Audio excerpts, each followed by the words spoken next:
All right, today we are tackling an absolute culinary legend, fried chicken. But this isn't just any old recipe. Nope, we're going to break down exactly how to make an incredible keto-friendly version that is crispy, juicy, and has all that amazing flavor, without the guilt. Let's get right into it.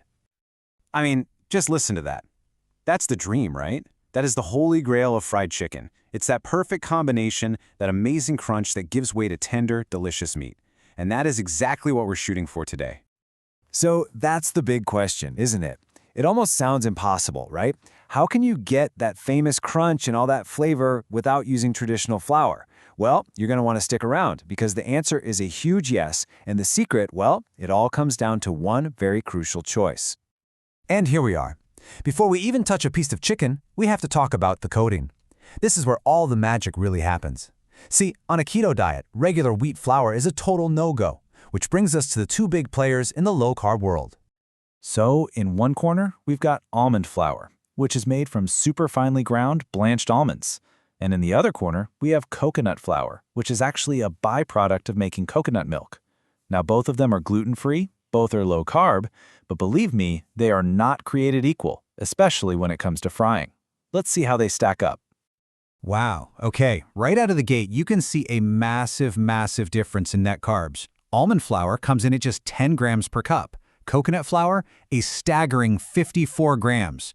For anyone doing keto, that difference right there is a total game changer. And when we look at the full breakdown, the picture gets even clearer.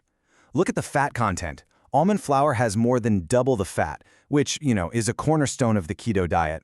And it has less than 1/5 of the net carbs. That higher fat isn't just for your macros either. It's a huge part of getting that perfectly crisp golden brown chicken.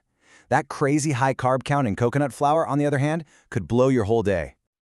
You know, it's not just about the carbs and fat. Dr. Berg points out something huge here. Almond flour is just nutritionally better.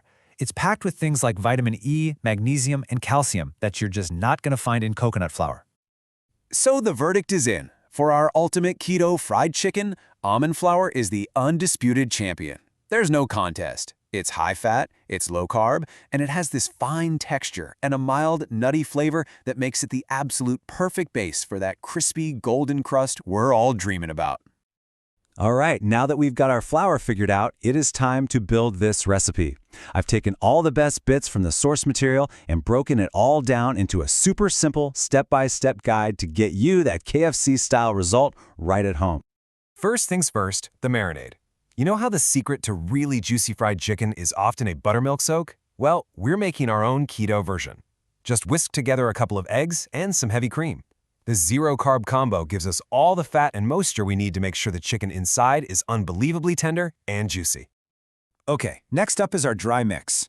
This is where we build that incredible crust.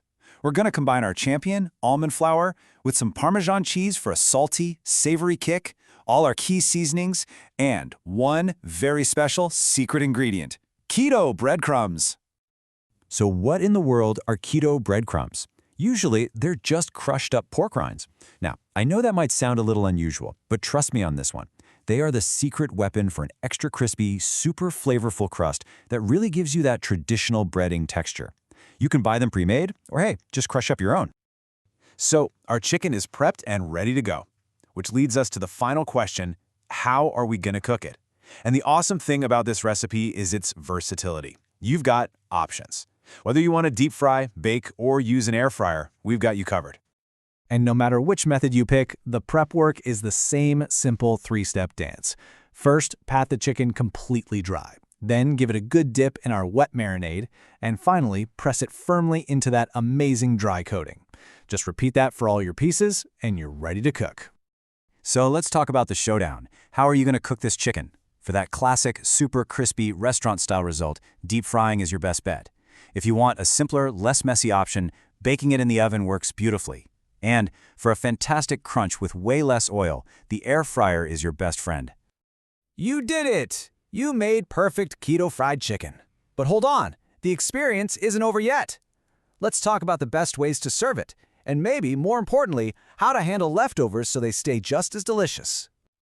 I mean, what's fried chicken without some amazing sides? And you can absolutely stick to the classics. just keto style. Think about a creamy coleslaw, a shockingly good cauliflower potato salad, or a rich, decadent keto mac and cheese. Now, if you somehow have leftovers, and let's be real, that's a big if, storing them is easy. They'll keep just fine in the fridge for about 5 days, or you can freeze them for a quick meal later on. But how you reheat them, that is absolutely critical. Please, I am begging you, take this advice to heart. The microwave is the absolute enemy of crispy.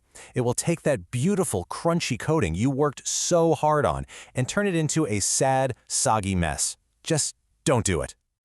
So what should you do instead?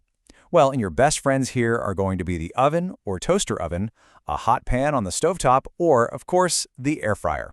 Any of these will heat the chicken all the way through while re-crisping that coating, making your leftovers taste almost as good as they did on day one.